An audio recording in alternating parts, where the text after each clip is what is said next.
Oi, gente! Sejam muito bem-vindos ao meu canal. Eu sou a Nath e o vídeo de hoje vai ser o primeiro respondendo perguntas. O primeiro vídeo aqui do canal em que eu sento para bater um papo, trocar uma ideia com vocês, para vocês me conhecerem melhor e a gente se conectar ainda mais. Ontem eu abri uma caixinha de perguntas no Instagram, pedi para vocês mandarem dúvidas, curiosidades sobre qualquer tema pra gente conversar um pouco aqui.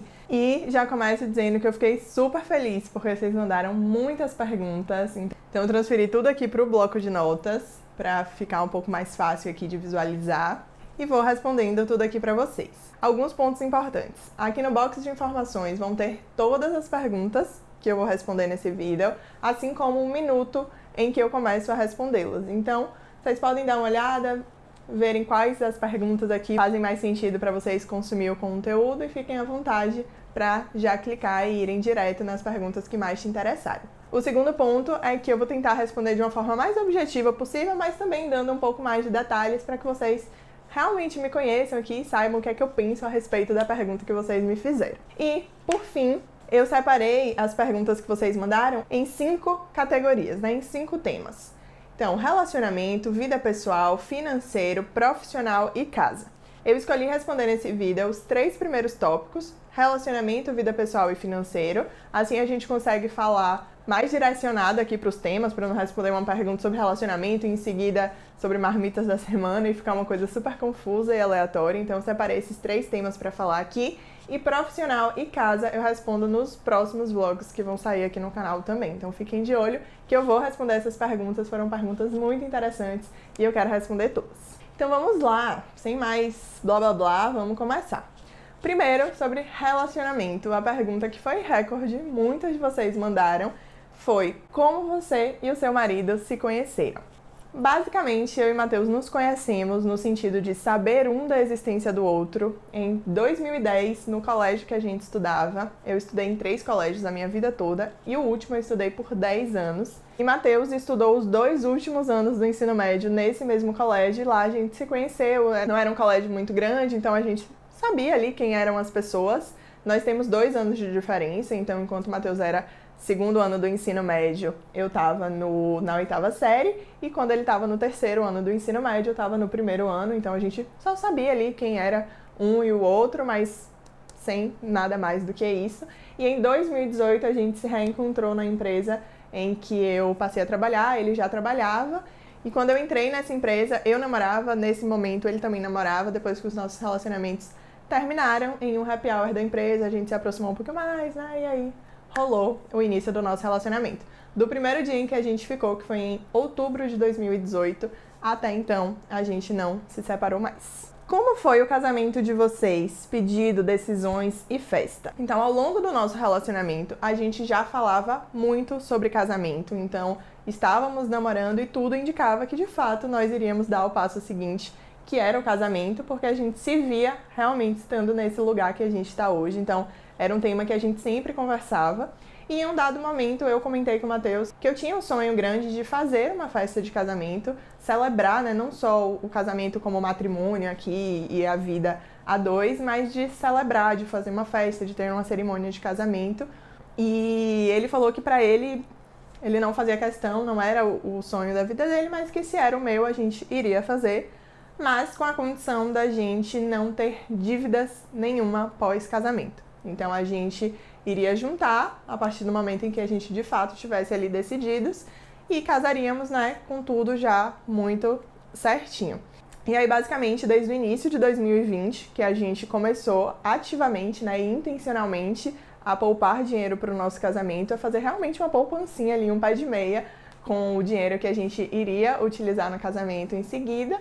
E os preparativos foi muito nós dois juntos, assim, obviamente eu tomava muito mais à frente, eu ia atrás dos fornecedores, eu conversava, mas sempre participando ele de todas essas decisões. O nosso casamento foi muito a nossa cara, a gente quis fazer uma coisa não megalomaníaca, a gente não enxergava nada assim, festão, brilhos, purpurinas, à noite, aquele casamentão assim. Então nosso casamento foi durante o dia. Foi simples, mas ao mesmo tempo foi uma grande festa e a gente decidiu fazer tudo do bom e do melhor. A gente queria dar para os nossos convidados e celebrar essa festa com tudo que a gente mais gostava, assim, no momento, né? Então, Vou tentar deixar algumas fotinhas aparecendo aqui. Foi um dia super especial. Foi uma festa para 170 pessoas e aconteceu no dia 13 de novembro de 2021, exatos 3 anos do início do nosso namoro, que foi no dia 6 de novembro de 2018. A gente ia casar, inclusive, no dia 6 de novembro, mas aí, enfim, passou um pouquinho da decisão, a gente demorou um pouco de decidir, tínhamos decidido por dia 6, fechamos com a primeira fornecedora, depois a gente mudou de ideia, porque a gente ainda estava com medo, inclusive, da pandemia, e aí quando a gente quis voltar pro dia 6, ela já não tinha mais data, e a gente casou no dia 13, exatamente uma semana depois, né, do dia 6. E foi a primeira festa pós-pandemia, assim, que eu fui. Então, foi ainda mais especial, assim, a energia da galera tava incrível demais, assim, foi um dia muito, muito, muito especial. E eu não me arrependo nem um pouco, assim, de nada em relação ao casamento. E Matheus, inclusive, que não era muito ligado com isso, hoje ele fala que se ele fosse voltar no tempo, ele investiria ainda mais, porque é uma noite realmente memorável, assim. Sem sombra de dúvidas, foi o melhor dia da minha vida. Como lidam com os conflitos no dia a dia? Se fosse para responder essa pergunta com uma palavra, seria conversando. Desde o nosso namoro, a gente não tem brigas. Nós não somos um casal, assim, de brigar, de discutir, de levantar a voz, de xingar. De todo o meu coração, isso nunca aconteceu no nosso relacionamento. Inclusive, esse foi um sinal que eu observei no meu relacionamento com o Matheus ainda no namoro, porque, obviamente, se não fosse assim no namoro, não continuaria sendo assim no casamento. Então, nós fomos sempre um casal de conversar. Então, se alguma coisa tá acontecendo, que a gente, enfim, tá incomodando um ao outro, a gente para, conversa, fala, ó, isso tá acontecendo, não tô gostando dessa forma, queria que a gente tentasse mudar, e sempre mostrando ali o quanto é importante um pro outro aquilo que a gente tá falando. Eu tenho um jeito um pouco mais de me isolar, assim, no primeiro momento, então se alguma coisa acontece que não me deixou muito feliz, eu tento ir pro meu canto, pensar um pouquinho, refletir ali, quando chega o momento certo eu converso. E já Matheus é aquela pessoa que fala mais, que consegue expor mais ali o que ele tá sentindo, e ele também puxa eventualmente aqui pra conversar. Mas é basicamente isso. Teve uma pergunta também relacionada a brigas, né, se a gente costuma brigar muito, e de verdade, não. O nosso relacionamento é muito, muito, muito pautado na conversa. Pretendem ter filhos em quanto tempo? E a resposta pra isso é não sei. E é de verdade, não é pra fugir aqui da pergunta, mas a gente não sabe a resposta pra isso. Acima de qualquer coisa, eu acho que essa é uma decisão que tá nas mãos de Deus. Então, hoje eu uso o DIU. Se for pra eu engravidar de trigêmeos, eu sei que é possível acontecer e se for da vontade dele isso vai acontecer. Mas, obviamente, a gente faz os nossos planos do lado de cá. Tem alguns planos, a gente quer conquistar aqui algumas coisas antes de ter filho. Mas de todo o meu coração, eu tenho um pouco de medo, assim, desse planejamento nos mínimos detalhes, sabe? No sentido de, eu vou conquistar tal coisa, eu vou viajar, vou comprar um carro, uma casa, fazer isso, fazer aquilo. E aí chega no momento, então agora vamos ter filho. Aí eu simplesmente não consegui. Eu acho que deve ser uma frustração, assim, um sofrimento sem tamanho. Então eu também não quero, não pretendo, pelo menos, ter tudo muito bem planejadinho nesse sentido. Porque, mais uma vez, essa não é uma decisão que está nas nossas mãos, e sim nas mãos de Deus. Então, hoje eu uso o método contraceptivo. Não temos planos ainda de data de tirar. Hoje eu tenho 27 anos e penso em ter filho antes dos 30. Então, vamos ver aí se vai ser possível, mas não sabemos, assim, exatamente. Próximo tópico. Vida pessoal. Qual a sua formação acadêmica e a sua data de aniversário? Achei curiosa essa pergunta. Eu faço aniversário no dia 1º de maio. E nasci no ano de 1996, então eu sou taurina, respondendo perguntas de signo também. E eu nasci no feriado do Dia do Trabalho, né, dia 1º de maio. E a minha formação acadêmica é administradora. Eu me formei no final de 2019 na Universidade Federal da Bahia, no curso de administração. Conta por que foi morar em São Paulo. Essa é uma pergunta que sempre aparece também, vocês têm bastante dúvida, né? Para quem caiu aqui de paraquedas ou não sabe dessa informação. Eu sou natural da Bahia, né, de Salvador, Matheus também, e a gente tá morando em São Paulo, vai fazer um ano, agora dia 14 de agosto, faz exatamente um ano que a gente tá morando aqui, e a gente veio única e exclusivamente pelo trabalho de Matheus. Como eu falei lá na nossa história, a gente se conheceu trabalhando na mesma empresa, era uma empresa de Salvador, a gente trabalhava presencial todos os dias, até que em 2020 veio a pandemia. Com isso, a gente continuou trabalhando na mesma empresa, só que em casa. E aí, nesse momento, não só essa empresa, mas como grande parte das empresas passaram a trabalhar de casa, e isso abriu portas para que a gente pudesse trabalhar em qualquer empresa do Brasil e do mundo. que não era algo que se falava tanto antes. E aí nós dois saímos da empresa que a gente trabalhava, passamos a trabalhar em duas empresas diferentes, que eram daqui de São Paulo, e com o passar do tempo, Matheus decidiu empreender junto com o atual sócio dele, e eles entenderam que a operação dessa empresa fazia mais sentido ser aqui em São Paulo, e por isso que a gente veio. Pensa futuramente em retomar a cidade natal? E sim, eu sou de Salvador, né, como eu falei na pergunta anterior, e penso em algum dia voltar para Salvador, sim. É lá onde estão a grande parte dos nossos amigos, apesar da gente ter muitos amigos aqui em São Paulo também, graças a Deus. Em Salvador é onde tá a nossa vida, assim, querendo ou não, né? Então eu não me vejo morando em São Paulo para sempre e gostaria, assim, de algum dia voltar para Salvador. Não sei se logo, se vai demorar, mas algum dia, sim, com certeza, a gente se vê voltando para Salvador. Achei essa pergunta engraçada. Vocês já fizeram um piquenique no parque? Como se organizaram? E não, nunca fizemos. Eu trouxe essa pergunta pra cá porque, incrivelmente, nesse final de semana a gente vai viajar pra uma cidadezinha aqui, próxima de São Paulo, chamada São Roque. Vai eu, Matheus e um casal de amigos. E a gente quer fazer um piquenique lá. Mas lá, pra quem não conhece, tem muita vinícola, então o turismo é muito mais enólogo, eu acho que é essa a palavra. A gente quer fazer um piquenique lá dentro de uma das vinícolas que oferece, né, comida, queijos, croissants, vinhozinho. Então acho que vai ser bem legal, e aí por isso que eu trouxe essa pergunta pra cá. E no parque nunca fiz, mas é uma boa ideia, porque aqui em São Paulo especialmente tem muito parque legal que daria pra gente fazer isso. Então vou colocar nos planos aí disso acontecer, e obviamente se acontecer eu trago aqui pro canal. Como planejam as viagens de vocês? E é basicamente tentando ver com antecedência. Hoje, morando aqui em São Paulo, a gente acaba indo muito para Salvador. Então, nesse um ano, a gente já foi 3 vezes, se eu não me engano. Matheus precisou ir um pouco mais por trabalho. A gente pretende ir agora em agosto também. Então, é um lugar que, naturalmente, a gente vai com frequência. E a gente fica olhando realmente, assim, com antecedência as passagens. Então, a gente sabe que a gente quer ir no carnaval, a gente quer ir no final do ano, a gente quer ir nas festas juninas. Então, a gente já fica se planejando e olhando para que, quando surge uma oportunidade, a gente compre. Isso para outras viagens também. Então, nós temos a tradição de fazer uma viagem todo aniversário de casamento, isso desde no primeiro mês de namoro. Quando a gente começou a namorar, a gente comemorou, entre aspas, assim, o nosso namoro viajando, e desde então, todo ano de novembro, a gente faz uma viagem. E aí, como a gente já sabe disso, no início desse ano a gente já comprou a passagem da viagem que vai acontecer, e é literalmente assim, dessa forma. Financeiramente, nós temos a nossa organização, que depois vai até surgir uma pergunta em relação a isso, de pagar todas as nossas contas fixas, guardar o que se propôs ali a guardar, e o dinheiro que cada um ali pode gastar no mês com as suas próprias coisas, sem dever explicação ali pra ninguém.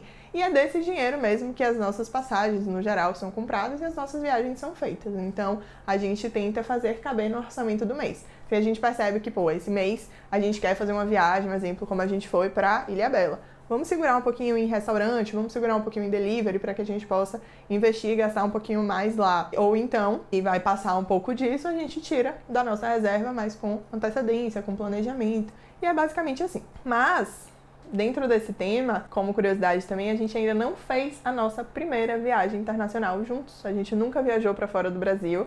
Então esse é um plano que a gente tem também, planejando aí, e muito provavelmente isso vai acontecer no ano que vem. Quais lugares você já morou? Eu morei de 0 a 24 anos na mesma casa, no mesmo lugar, com a minha família, que é onde inclusive eles moram até hoje. Com 24 anos, eu me mudei com o Matheus, a gente foi pro nosso primeiro apartamento juntos, lá em Salvador. A gente morou lá por 1 ano e meio, daí decidimos nos mudar para Santo Estevão, que é o interior da Bahia, que é onde a família de Matheus mora, porque a gente ficava muito dentro de casa, a gente trabalhava de casa, nossa rotina era 100% dentro de casa. Então a gente falou, vamos morar num lugar maior, mais confortável, né, ter mais qualidade de vida, assim, nesse sentido, reduzindo consideravelmente nosso custo de vida, e a gente decidiu fazer essa mudança.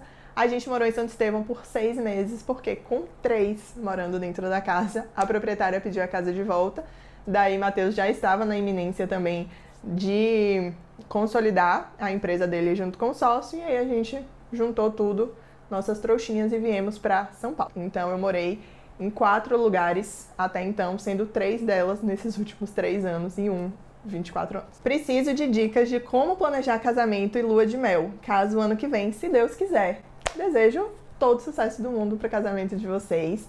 E como eu falei lá na pergunta de organização de casamento, a gente começou oficialmente e intencionalmente a guardar dinheiro para o nosso casamento 2 anos antes, praticamente. Então, de fevereiro de 2020, a gente foi juntando até novembro de 2021. Todos os meses, uma quantia dentro de uma conta que eu tinha no meu nome, que estava parada. A gente colocava todo o nosso dinheirinho lá. E à medida que cada vez que ia se aproximando mais, a gente aumentava a quantidade do dinheiro que a gente colocava nessa conta. E foi incrível fazer isso, porque a gente conseguiu, no ano todo de 2020 que a gente foi juntando, oficialmente a gente só começou de fato a pagar casamento, né, a ver fornecedores e tudo mais, em 2021. Então a gente já tinha uma boa quantia ali guardada, então sem sacrifício, né, assim, sem esforço, a gente já tinha o dinheiro determinado ali para fazer os primeiros pagamentos e a gente continuou, né, alimentando essa poupancinha aí ao longo do ano todo.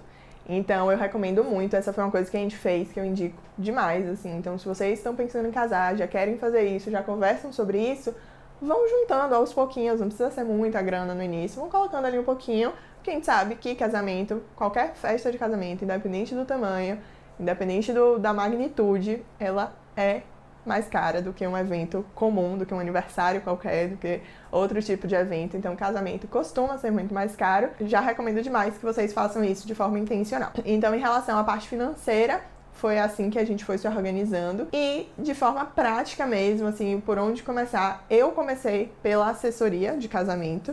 E pra mim foi muito bom, porque eu tive o apoio dessa pessoa que a gente contratou ao longo de toda a organização do casamento. Então ela me direcionava fornecedores, ela me dizia o que é que eu precisava fazer, o que é que eu precisava, né, checar. Então, todos os fornecedores basicamente vieram ali de indicação dela, ela mandava 2, 3, 4, 5 se eu precisasse. Eu entrava em contato, fechava e aí ia muito nesse alinhamento ali com ela. Então eu fechei primeiro a assessoria, mas o segundo passo é fechar o local, porque aí vai definir também todas as outras coisas que vocês precisam fazer. Não tem como fechar a decoração sem local, não tem como fechar buffet sem local, não tem como fechar mais nada sem o local da festa. Então, na verdade, antes até do local, vocês precisam fazer a bendita lista de casamento, setar quantos convidados vocês vão ter, porque é daí também que vão todas as outras coisas. Quanto que vai ser o gasto do casamento, onde que vai caber, e aí fechar as demais coisas. Então eu diria isso. A assessoria de casamento, para ter aquele apoio mesmo, pra gente foi fundamental. Depois, quantidade de convidados. No nosso caso, a gente não fez a lista, mas a gente setou o teto. Então a gente começou num casamento para 150 pessoas e era isso que a gente definiu e acabou junto com o orçamento que a gente tinha. Então a gente tem X para um casamento de 150 e vai ser isso. Depois, com o passar do tempo, a gente conseguiu aumentar para 170, sem mexer muito no orçamento, e fomos aí com os próximos passos, né? Local, buffet, decoração, depois música, vestido e bebidas e por aí vai. Então, é basicamente isso, assim, foi a forma que a gente organizou e recomendo porque deu certo do lado de cá. E em relação à lua de mel, a gente escolheu um lugar, a gente foi pra Gramado, no Rio Grande do Sul. Foi ótimo, foi uma viagem incrível, tava friozinho lá, é uma viagem super romântica, que tem fondue, tem passeio de pedalinho. A gente queria algo nesse sentido, que fosse um lugar mais a dois mesmo, assim, um lugar não tanto turísticozão, assim, de bater perna, de mochilão, de coisas nesse sentido. Era mais a nossa cara ir para um lugar um pouco mais tranquilo, que a gente pudesse se curtir, ir em bons restaurantes, conversar, tomar um vinhozinho, conhecer boas, né, visitar boas paisagens. Então, essa era a nossa intenção. A gente foi para Gramado e a gente conseguiu, basicamente, pagar a nossa viagem de lua de mel com o valor que a gente recebeu dos presentes. Então, a gente recebeu presentes num site que convertia em dinheiro, né? Então as pessoas pagavam coisas relacionadas à viagem mesmo. Então, visita a tal lugar, diária no hotel tal, ida ao restaurante tal. E no final das contas a gente recebia o valor por trás ali do site e a gente direcionou 100% isso para lua de mel. Então foi isso basicamente que a gente fez. Indo para o terceiro tema aqui desse vídeo, que é financeiro.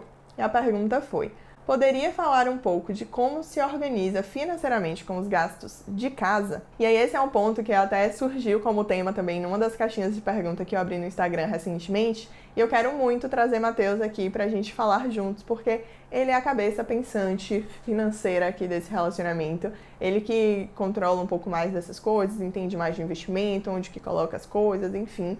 Então, acho que vai ser legal a gente bater um papo juntos em relação a isso.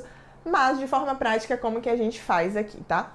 Primeiro ponto, antes mesmo da gente passar a morar juntos, a gente sentou os dois, falou, vamos fazer continhas aqui, que é importante. Quanto que você ganha, quanto que eu ganho, quanto a gente ganha juntos, porque aqui pra gente, desde o início, é tudo dos dois, né? Tudo uma coisa só. Então, quanto que a gente, enquanto família, ganha e quanto que a gente pode direcionar para as despesas. Então, ganhando isso aqui, a gente consegue minimamente direcionar tanto para aluguel, tanto para condomínio, tanto para água, luz, internet, etc. Então, quanto que pode ser aqui os nossos gastos fixos no geral, para que sobre pra gente uma quantidade significativa para que a gente possa juntar. Então essa foi uma conversa que a gente teve antes mesmo de morar junto, e a gente foi setando ali uma expectativa, até porque a gente não sabia exatamente como que seria a vida, se a gente teria que gastar mais coisas, se surgiria maiores despesas. Então a gente se organizou em relação a isso logo quando a gente começou a morar junto. Como, no geral, a gente se organiza é determinando tetos. Então, a gente pode gastar até tanto dessa coisa aqui específica. A gente pode gastar até tanto nessa coisa aqui específica. E por aí a gente vai controlando para que não passe muito em relação a isso. Então, de modo geral, é assim que a gente faz. Então, hoje, independente de qual via entre de grana aqui em casa, é dos dois. Então, se o Matheus passa a ganhar mais, a gente tá ganhando mais. Se eu passo a ganhar mais, a gente tá ganhando mais. E no final das contas, a gente pega desse valor todo que entrou, quanto que vai para as nossas contas fixas, que hoje é condomínio, aluguel, luz e internet. Então, são essas 4 continhas. Daí a gente separa o que cada um pode gastar por mês. Então, a gente determinou uma quantia fixa que eu posso gastar e uma quantia fixa que Matheus pode gastar com as nossas coisas no geral. Então, salão de beleza, blusa, roupa que eu quero comprar, coisas no geral e coisas aqui pra casa que eventualmente precisa. Então, eu quero comprar um aspirador de pó novo. Vamos comprar, né, dentro desse valor aqui que a gente tem mensalmente, é o valor que a gente usa para eventualmente comprar uma passagem e viajar, e se organiza assim nesse sentido. E o que sobra além disso é o que a gente guarda. Só que o que a gente guarda foi a decisão primeira que a gente tomou, né? Então, não é que o que sobra a gente vai guardar. A gente define quanto que a gente quer guardar e a partir daí a gente seta as expectativas, né, para os outros valores. Daí esse dinheiro que sobra é investido, e aí Matheus que cuida 100% dessa parte. E eu, no geral, administro as nossas contas aqui de casa. Então sou eu que faço o mercado, sou eu que faço, que pago as nossas contas, que organizo um pouco mais dessa parte. E, obviamente, a gente precisa fazer escolhas também. Então, queremos, como eu falei na pergunta lá do planejamento de viagens, a gente quer fazer uma viagem para Ilhabela, aqui em São Paulo. Beleza, vamos segurar então restaurantes esse mês para que a gente consiga sobrar um pouquinho aqui e fazer essa viagem. Então a gente também vai fazendo um pouco dessas escolhas. Ou a gente tira uma partezinha da nossa reserva com planejamento, né? Então, dentro ali das possibilidades. Espero que tenha ficado claro e, mais uma vez, eu pretendo trazer Matheus aqui pra gente falar um pouco mais aprofundado aí sobre essa parte financeira e como que a gente se organiza. E era isso, gente, para o vídeo de hoje. Eu espero muito que não tenha ficado cansativo eu aqui sentada por muitos minutos falando com vocês. Mas acho que é muito legal a gente se aproximar um pouco mais, vocês conhecerem um pouquinho mais de mim, da minha história, de onde eu vim, do que eu quero fazer, do que eu penso. E quero fazer mais vezes isso aqui no canal. Ainda tem muita pergunta relacionada à rotina aqui de casa e à parte profissional, que vocês também tiraram bastante dúvida em relação a isso. E eu vou responder nos 2 próximos vídeos aqui do canal. Então fiquem ligados que hoje, inclusive, na quarta-feira, eu tô gravando um vlog e eu já vou responder as perguntas aqui relacionadas à casa. E no próximo vídeo que eu gravar, eu respondo as dúvidas de vocês em relação a profissional, todas essas questões aí relacionadas a isso. Então, Clica no joinha se você gostou, comenta muito aqui embaixo o que você achou. Quero saber o que é que vocês pensam aí das coisas que eu falei, se vocês discordam 100%, se vocês concordam, se vocês pensam aí parecido. E vamos compartilhar aqui embaixo pra gente ter essa troca. Já se inscreve no canal se ainda não é inscrito e me segue no Instagram pra gente estar mais conectado. Se você não viu e não pôde perguntar nada aqui nesse vídeo, é porque você não tá lá na outra rede. Então já se inscreve por lá pra gente ficar mais próximos e eu vejo vocês nos próximos vídeos. Tchau!